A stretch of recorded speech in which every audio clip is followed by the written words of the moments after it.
kikolimo kya Allah yingiramu eyo hadisi. Waqila n'agamba era abalala baga kyali kitegeeza ebyo byonna Swahibu Nihaya atunyola. Waqila abalala bagamba huwa ayyadkhula ar-rajulu ye musajja okuyingira fi mulki ghairihi mu bufuzi bw'omulala. Ekyo kiyingiramu omusajja okubanga asusse ensalo ze n'ayingira obufuzi bw'omuntu omulala. Fayaqtati'ahu dhulma, n'atwala ekitundu ku nsi ye mu bulyazaamaanya. Oyo naye ali mu kikolimo kya Allah. Qaala era agamba waruwiya, abalala ne bakyogera ekigambo ekyo nga bagamba takhuma.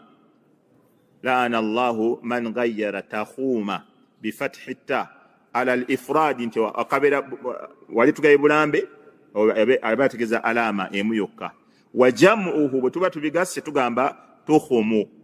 Laana Allahu man ghayyara tukhumul ardi bidhammi ta'i wal kha'i. Ebyo na Sahibu an-Nihaya yabadde annyonnyola ekigambo ekyo kyokka. Agamba wataghyiruha okukyusa obulambe bw'ettaka. ayyuqaddimaha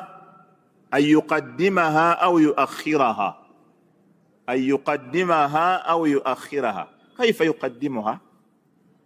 Okubanga akongeza maaso oba akongeza emabega. Akongeza maaso afunirawa awona bonna nti bali mu kikolimo bano. Enkyusa yonna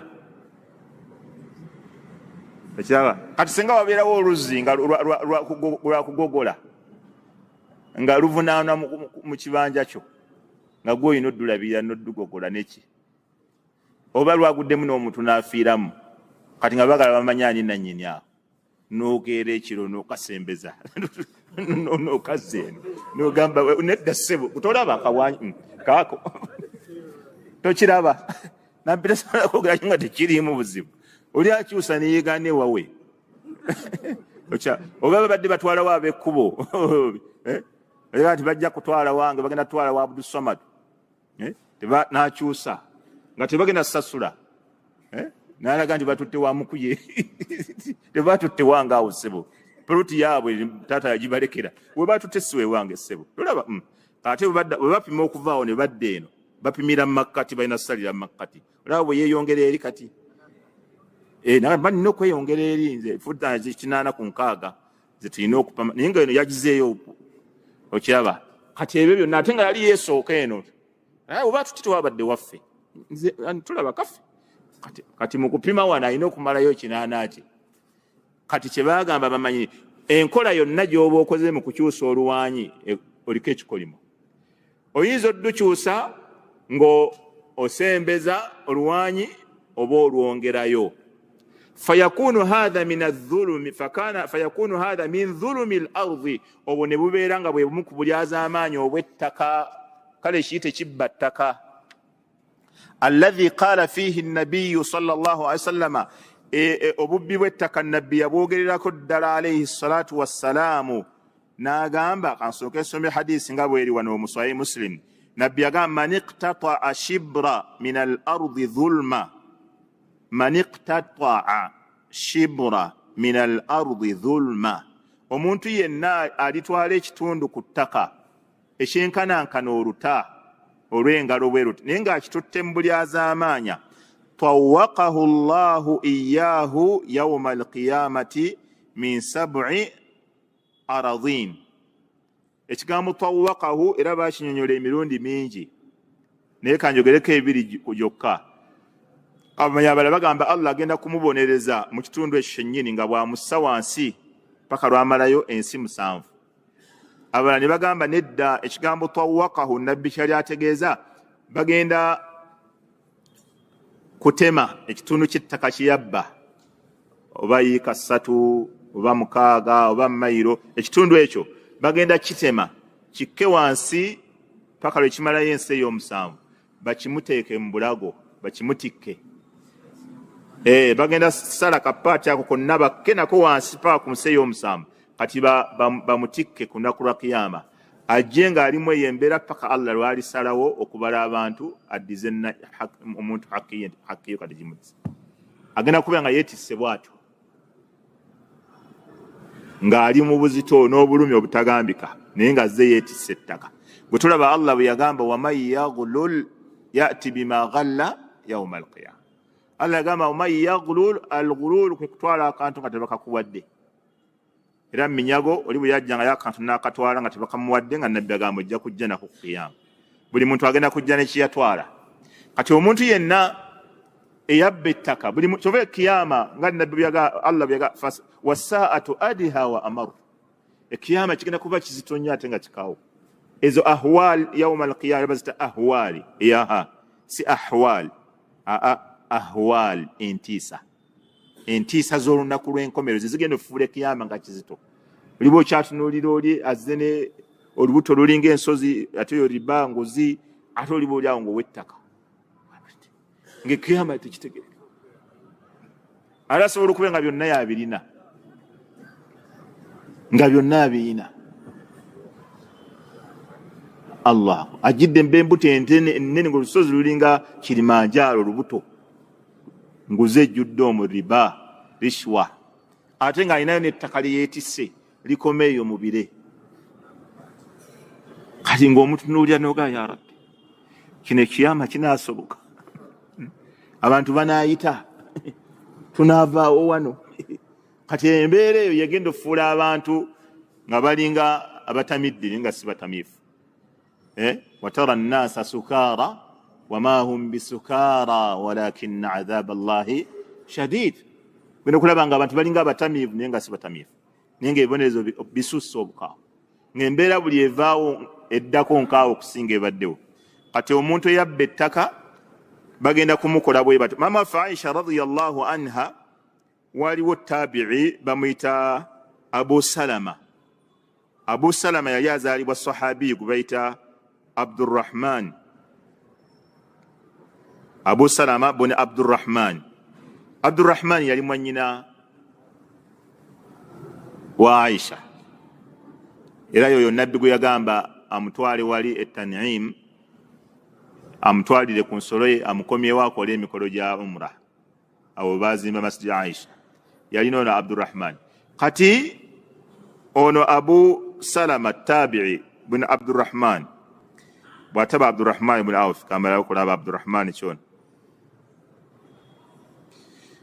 Abdurrahman ibn Auf, naam, Abdurrahman ibn Auf mulala sioli Abdurrahman mutani wa Abubakari. Ono Abdurrahman ibn Auf naggaga, ono naggaga bijodolo. Yali mutabani wa Abdurrahman ibn Auf. Abu Salama ibn Abdurrahman ibn Auf. Kati wakanat bainahu wa baina unasin khusuma. Ono Abu Salama yayina okukayagana n'abantu naye ng'enkayana ziri ku ttaka. في خصومة كان بينه وبين أناس خصومة في أرضه غبين اشتنو چتaka kibakayanira. فدخل على عائشة.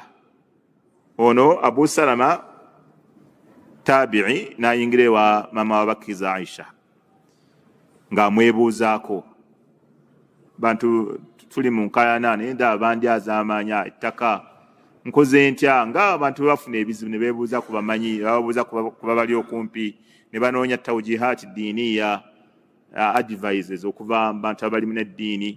Kati naye yayingira wali mama waffe Aisha amugaye tuli mu ndoolito za ttaka nno ze zikutta kati ensangi zino. Kati Aisha faqalat namugamba ya Aba Salama tata Salama ejitani bil arda ebintu by'ettaka biveemu. Ejitani bil arda weewale ebintu by'ettaka biviiremu ddala, enkaana z'ettaka ziveemu. N'agamba inna rasulallahi sallallahu alaihi wasallama qaala, mbaka wa Allah yagamba man dhalama kiida shibri, omuntu ali yazaamaanya ekigero ng'ekyoluta mu nsi muno, tuwiqahu fi sab'i ardin, agenda kubeera nga bamussa ensi 7 nga bamubonereza n'ekyo ekibonerezo. kati ettaka abantu tebalina gye balitwala y'amaanyi nnyo, bafiira bwereere. Era abantu bakaanyira ettaka ng'olaba bo bennyini obulamu bwabwe bubulayo katono kusinkana Allah.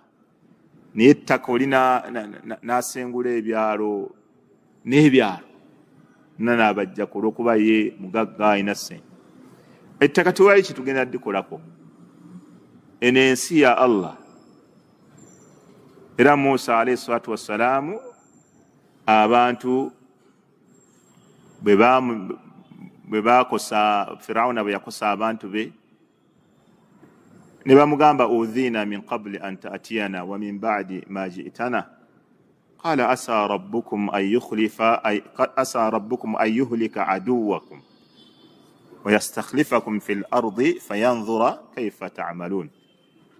Aya bwe tubegamba era yatuuka n'abaga nti wa anna al arda lillah yurithuha man yasha'u min ibadihi wal aqibatu lil muttaqin. Yabagamba n'ensi ya Allah yurithuha man yasha'u min ibadihi, agisikiza abo babayagadde mu baddu be. Ensi ya Allah abantu bagibeerako kaseera, walakum fiha mustaqarrun wa mata'un ila hin.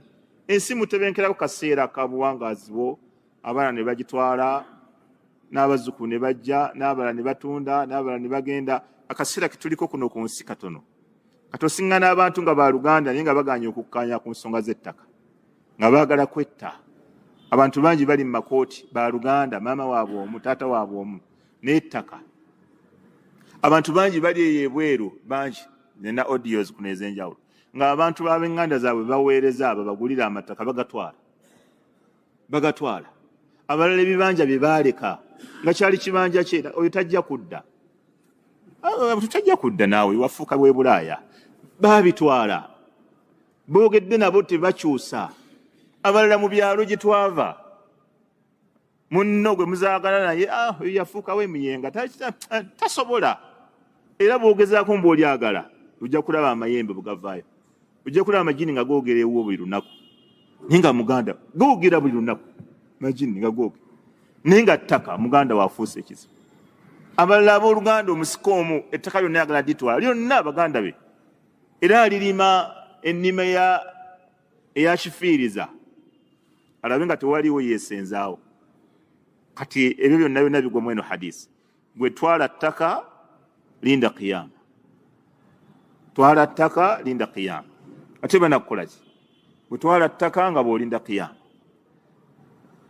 Abantu ettaka tebalina kye bagenda likolako haqqa, bagenda lirekawo, bano bagenda lirekawo. Ligenda kubeera bwe lityo okutuusa Allah subhanahu wa ta'ala ila an yaritha Allahu al arda wa man alayha. Jasi ensi egenda kutuuka ekiseera Allah agikoone, kubeere nga tewali wadde akawanji buno, obuwanji buno bugenda kuvaamu bonna nga tewakyaliwo maalim al ardi, nti poloti yange yalina teete ewa otya. Ensi Allah agenda gimalako abantu bonna agenda bamalako bonna, nga tewaliwo asobola gamba nalina oluwanyi egindi ku nsi yaani. Tebagenda kulekera wadde oluwanyi. Ensozi zikuŋŋunsibwe, fayadharuha qa'an safsafa la tara fiha iwajan wala amta. Olaba ensi yonna Allah agireke ng'eri fulaati, nga temuli wadde akasozi wadde omuseeto, yonna Allah agenda gireka bw'ati ng'eri fulaati. Kati nga tokyayogera mbu wano waali wange, nga tewakyali alina muntu ng'alinako wano awawe. Yensi Allah agyeddize yonna. Kati eyo ettaka abantu babatta, abantu battiŋŋana, abantu beefumisa obusaale abooluganda, abantu beetemye abooluganda, abantu beeroze abooluganda olwattaka. Kataka kasava, kataka kasava. Fe ababeera mu kugaba ebyobusika baliwo baseka be bazizika, binakuwa ekikonde kya miliyoni nga okyama seka ekyengulu wano, kataka ekyengulu ku kubo. Seka yangamba mubamuzizika emitwalo 5, mwana n'agamunyigamu ekibatu mu ngalo ate aseka ekyengulu wano, oba otuuka okusalaasala. Kale okiraba ozikola otya ulinda wali ng'ogenda kusomesa ng'otandise nga bonna bali ne bagamba ne sula yampadde emitwalo 5 nangamba musalire wano ekyengulu naye mubadde mulaba mutya sente nzirye okolawo kyawo erozi bagamba ne sula yampadde emitwalo 5 nga nkyama nangamba muwe ekyengulu muli basiimu sente nzirye ne sula muwe wali muwe tewali nsonga nga butwala sente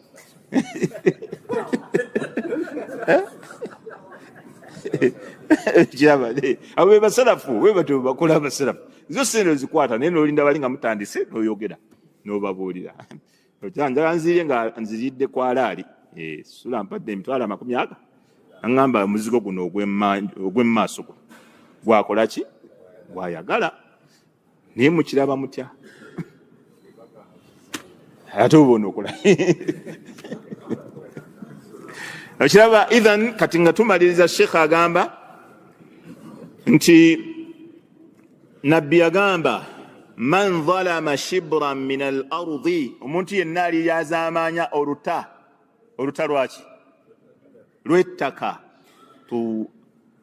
tuwiqahu yawma alqiyamati min 7 ardin bagenda mussa bagenda mumizisa ettaka paka ensi 7 lwezirigwayo oba bagenda kusima ettaka eryo ekitundu kyeyabba bakimuteeke ku mutwe oba mu nsingo ajje nakyo nga abendabenda paka Allah lwaliramula nga yeetisse fafihi mu hadisi eyo mulimu jawaazu la'ani ahli dhulmi mu hadisi eyo mulimu okukkiriza okukolimira abantu abakola obulyazaamaanya min ghairi ta'yin nako kakulu nnyo nga tomusonzeeko ye nga ye nga tomwawudde ekitegedde olw'okubanga kigenda kujja mu maaso la'anul muayyan okukolimira omuntu ng'omugjeyo nga omuntu kigaanibwa ogenda kulaba kikolebwa kitya wa amma la'anu alfasiq almuayyan naye okukolimira omuntu omwononefu nga omwawudde n'omwawula ye yennyini Allah sekikolimo ky'okugundi fafihi qawlaani kirimu ebigambo by'abamanyi bibiri ahaduhuma ekisooka annahu jaiz bagamba okkirizibwa okumulaana n'ogamba gundi yandyaza amanya Allah museke kikolimo ikhtarahu ibn jawzi wa ghayruhu ibn jawzi kyekyo kigambo kiyatwala ibn jawzi ani amumanyi yoli khatibun omusomesa munna hadithi si ibn qayyim ibn jawzi gwe nabagamba oyo omulala wathani ekigambo ekyokubiri la yajuzu tekikkirizibwa kukolimira muntu ng'omwawudde ikhtarahu abu bakari abdul aziz wa sheikh al-islami abu bakari abdul aziz kyalondawo ne sheikh al-islam وقال النووي رحمه الله امام النووي ناغامبا واتفق العلماء بمن بيغتا باچيغتاكو على تحريم اللعن انتي حرام كلمه فانه في اللغه كبانغ چيتوا لعن مولم الورب الابعاد والطرد يمونتوكو mwesambisa n'okumugoba wa fi shar'i atemmateka ga sharia al-ib'ad min rahmatillah okumwesambisa okusaasira kwa Allah amakulu ogamba nti oyo agobeddwa mu kusaasira kwa Allah fala yajuzu n'olwekyo tekikkirizibwa ayub'ida min rahmatillahi man la yu'rafu haluhu omuntu okumugamba nti Allah amugye mu kusaasira kwe nga tetumanyi mbeera ye wa khatimahu n'enkomerero yo egenda kubeera etya khatimu wa khatimahu wa khatimatu amrihi n'ensonga zagenda kukomekkereza atya ma'rifatan qat'iyya olumanya olutaliiko kabuuza falihadha n'olwekyo qaalu bagamba bamanyi la yajuzu tekikkirizibwa la'anu ahadi bi'aynihi okukolimira omuntu ye kennyini n'omwawula musliman kana au kafira mukaafu oba musiraamu au dabba ne bwe bansolo ensolo nayo tekkirizibwa gikolimira era nabbi yali atambula sallallahu alaihi wasallama ng'ali ne basahaba mu lutalo olumu oli kyeyava mu yali nabo n'akolimira ensolo yali emutawaanya nabbi sallallahu alaihi wasallama n'amugamba giveeko fere tugobererwa nsolo eriko kikolimo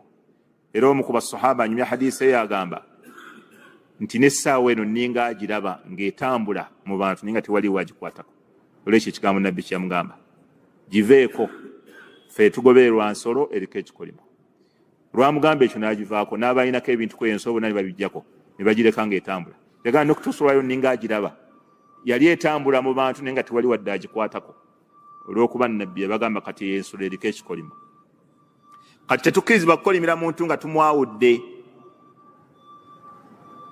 oba musiraamu oba si musiraamu illa okujjako illa man alimna binassi shar'i annahu mata ala alkufri illa man okujjako oyo gwe tuba tutegeezeddwa gwe tumanyidde ddala binassi shar'i ne bwino owammateeka g'obusiraamu annahu mata ala alkufri nti yafiira ku bukaafu au yamuutu alayhi oba nti netumanya nti oyo agenda bufiirako ka abi jahali wa iblis nga abu jahali ye yali akolimirwa kuba nabbi yali yasoma dda ayati eziraga nti azikiridde tabbat yada abi lahabi oyo yali akolimirwa wamma omuntu ne bwaba mwononefu atya ne bwaba akukosezza atya tokkirizibwa kumukolimira ng'omwawudde mukaafu oba si mukaafu kubanga tomanya enkomerero ye egenda kubeera etya era bw'osoma ebitabo nga albidaya wa nihaya ekya ibuni kathir yayogeranga ku muntu nga yali mubi nnyo naye nga amala n'amuteekako ka komenti n'agamba alayhi la'natu llahi au alayhi la'natu rabbil alamina in mata ala dhalika ako keyasembyanga yako nga musajja yalinga mubi yayogeranga ku bantu ab'ekikulu ekyenjawulo naye nga atuuka ku musajja yali amanyikiddwa obubi ennyo n'okukosa ng'amuwandikako wali nti alayhi la'natu llahi alebereko ekikolimo kya Allah in mata ala dhalika waba yafiirako yembeera naaba nga tamukolimidde mubasharata naye nga laana yagimusindikidde bimaana bw'aba asitahaqa laana emukwate olw'ebyo byakola kakati oli yeebuuza mukuye kati omusajja ankosezza ye mukole ntya olina ekyomukolera kyekino ekiddako kati toyogera linnya lya guno nti gundi ono alayhi la'natullah Allah museke kikolimo okujja ng'omaze okumanya nti ono yafa wa muliro yafa ng'afiidde ku bukaafu okkirizibwa tayib owokubiri gwe tutegeera nti ajja kufiira ku bukaafu kati ekyo kizibu okumala nafiira ku bukaafu abantu bonna abaliwo ne baba boononefu batya ne baba bakoze ebikolobero batya ne baba bakosezza ensi eno ne baba bakoze batya tetukkirizibwa gamba nti gundi Allah museeka ekikolimo owulira ne baba bakoze ebikolobero bitwa eshariya ensomesa yaffe ey'obusiraamu nga yentuufu tetukkirizibwa kolimira muntu nga tumwawudde ne tumujja ne tumwogera nawulirako emabegaawo nti abasiraamu bakolimira abakulembeze baabwe Uganda ne bagendako ne ku Kaaba katugende tumutwale ku Kaaba tumukolimire ola ako kavuyo era twabyogera mu kiseera ekyo ne batuvuma fe awabeera amazima we tubeera ensi ne weeba ayagala kwejjamu ngoye fe tuwuliriza twabagamba laana almuayyana bwemujjamu engoye tetuwuliriza omukulembeze tugenda mumutwala tumukolimire ne ku Kaaba lwaki omukolimira ku Kaaba gwe tumanyi nti ekikolimo bw'okikolima bw'oti kigenda waggulu ne bakigoba ne kigenda emashariki ne bakigoba ne kigenda emagaribi ne bakigoba ne kikka wansi ne bakigaana okuyingira kaakati ne kirumba ono gw'okiweerezza bw'aba la yastahiquhu au la yastahiqu hadhihi llaana ne kidda eriyo n'akikolimye abamu bakoseddwa naye nga bo bennyini kikolimo kye kyennyini kubanga ekikolimo kigobebwa kati gw'okiweereza bw'aba tagaana ne kigenda ago ne bakigoba wansi ne bakigoba eno ne bakigoba nga kikomawo eri akyogedde era kyobola nabbi sallallahu alayhi wa sallam nti idha qala almuslimu li akhihi ya kafiru أو يا فاسق فقد باء بهما أحدهما. نبي صلى الله عليه وسلم قال إذا قال المسلم لأخيه يا كافر ومسلم وغامبا مغاندا we omusiraamu nti mukaafu gwe nabbi agamba ku babiri kubaako kati omukaafu kusaawe tekikomaawo kyekigambo Abdussamad noonya hadisi eyo gye tuba tusembyayo abasira idha qaala omusiraamu bw'agamba munne idha qaala almuslimu li akhihi ya kafiru omusiraamu bw'agamba musiraamu munne nti gwe mukaafu gwe idha qala almuslimu li akhihi kasozi mwoli mu darasa rajulu li akhihi ya kafiru nabbi sallallahu alaihi wasallam yagamba nti idha qala arrajulu li akhihi ya kafiru omuntu bw'agamba munne nti mukaafu gwe baa bihi ahaduhuma omukubo kati aba agenze nakyo riwaya yaga nti ayyuma rajulin omusajja yenna omuntu yenna qala li akhihi bw'agamba muganda we ya kafiru mukaafu gwe fakad baa biha ahaduhuma omukubo aba amaze okugenda nakyo.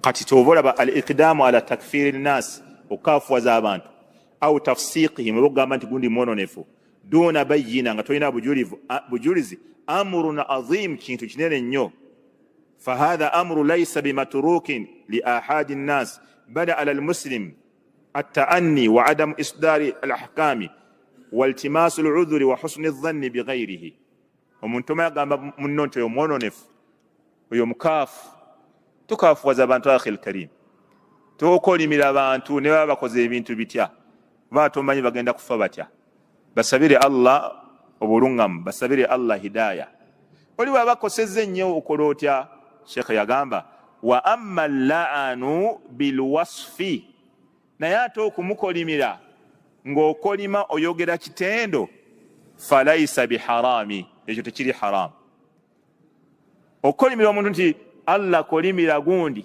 aye Allah gundi tumukolimidde Allah gundi museke ekikolimo tekikirizibwa kati tumukoze tutya bw'oba owulira nti oli mwetaavu nnyo wakumukolimira ng'akukoseza noonya ekitendo noonya kitendo n'agamba kala'ani alwasila nga nabbi bwe yakolimira alwasila walmustawsila ayunga enviiri ne gwe baziyunze yani aziyunze mama nancha mama dija afe tetumanyi ye ayunze yenna ne gwe bayunze nabbi akolimidde sifa abayina ekitendo ekyo tagambye nti mama Sulaina mama Khadija mama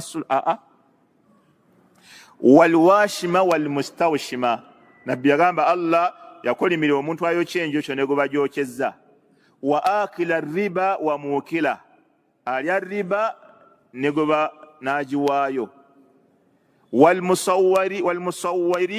walmusawwirina n'abakuba ebifaananyi wadhalimina walfasiqina walkafirina kati ebyo bitendo akulyazamanyiza Allahumma alayka bidh-dhalimin ay Allah ekikolimo kyo kibeere ku balyazaamaanya nesiku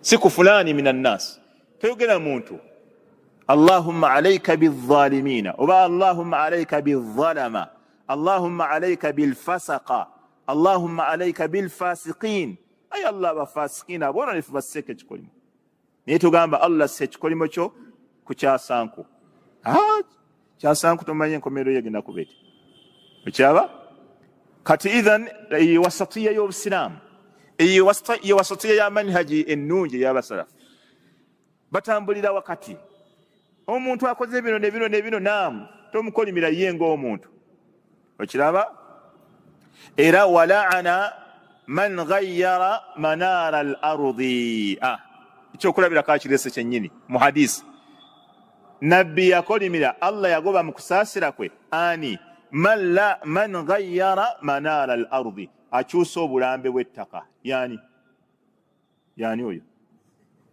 oyo yani omumanyi naye sifa buli akola ekikolwa aba akoze ki aba ayingidde naye tagambye ono gundi n'agamba waman tawalla ghayra mawalihi man tawalla ghayra mawalihi be bantu okuba nti beetuumanga abaddu naye nga tebabadde baddu baabwe. Mathala oli bwe yatanga omuddu ng'ebintu ebibadde ebibye ng'abitwala, bw'afa nga talina bamusikira, kati oyo aba atutte ebintu ebitaali bya muddu we. Otaba oba n'omuntu ogamba nti abo baali baddu baffe, ffe twabata, amakulu ffe tubayinako obulungi, okiraba aliko ekikolimo. N'omulala wuuno wano abakyala, waman intasaba ila ghayri abihi, n'omuntu ayeeteka gye batamuzaala. Yani oyo mpozi omuntu ayeeteka gye batamuzaala aliko ekikolimo kya Allah. Abakyala ennaku zino baŋŋamba bakkaanya n'abaana, namugamba mwana wange bino byaffe babiri, bw'olikula oli bimanya, naye gumire obeere wano embeera eno yonna etambula, naye ndikulaga kitaawo. Wallahi abakyala gye bali, oli mukwano gwaffe n'amanyi twakolanga naye wali omuwala ng'alina mukwano gwe, ng'alina musajja abaana basatu, nga bonna si babe, basatu bonna nga si babe, naye nga yakibuulirako ono omuwala n'abuulirako ne nannyini baana, nnyini baana nga bamanyi n'obamanya, naye nga oli omusajja mugagga muzibu waali n'abo abaana nga talina bwabajjawo. Mulala yambuuliza ku William, n'angamba nali nsomesa ku bya busika, n'angamba ebigambo byogedde binkubiwala, ekigambo ekyo kiri ku nze kennyini. N'agamba nze emmaali gye nnina mpitirivu, maama gye yanteeka bannonda nga nze musika, era ne baganda bange bonna ne banzikiririzaamu, era nze mbakumaakuma, ebintu byonna eby'obugagga nze mbiina. Naye maama yaŋŋamba si wanzaala, taata yafa, nanga ntandikirewa. Kati fatuwa mulimu ezizitowa oba ggwe nagwe gwe bagibuuza, na by'osomesezza byonna njagala kumpa kyakukola kati saawa zino, naye ng'ali mu maali empitirivu. Okiraba? Kati bw'odda ku kaayida yaffe eri gye tubaddeko eyagoba wadde ekyataano ng'agenda mu by'obusika, oba oyitawo tokaluubirwa nnyo, fata wange ezo tezikaluubirira nga bw'okoze oli ewo by'obusika. Okyaba mugamu n'oonyamu obusaati bwo negundi ove mu maali y'abendi osayininge n'ebimgobawe, kuba kano katono ku kiyamba ekijja, kano katono olaba nga alese ebyo katono nnyo nnyo ku kiyamba ekigenda okujja. Gwe maali eyo bw'ogitwala n'eva mu layini yaayo, abazzukulu bonna bagenda okutambulirako be bazzukulu baabali abaali badde bagifuna erikomawa nga gwe okitandisewa. Oba ekitegedde kyembuuza? Kasa gwo diverting emmaali n'ogijja mu layini yaayo, layini eyo yonna egenda kubanja. Kati ekyo kita kyamannyo weno, olina kusimbula kiro n'obayita nga muli wa looya ne muteesa buteesa nga muli wa looya ali awo ne mudda mu buntu bulamu.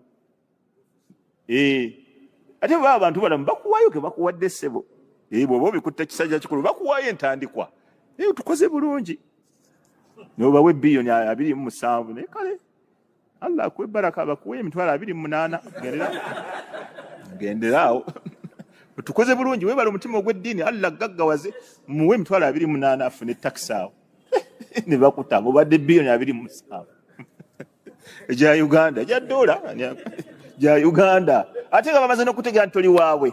Bakyuka bonna babadde bakuwuliriza, Allah baba balala. Kati omusiraamu yambuuza nga ayagala kyakkola. Kati Sheikh yatugamba tokolimira muntu ng'omwawudde, wabula bakolimire mu kibinja. Waman ahdatha, era n'akolimira omuntu yenna yeeteeka gye batamuzaala.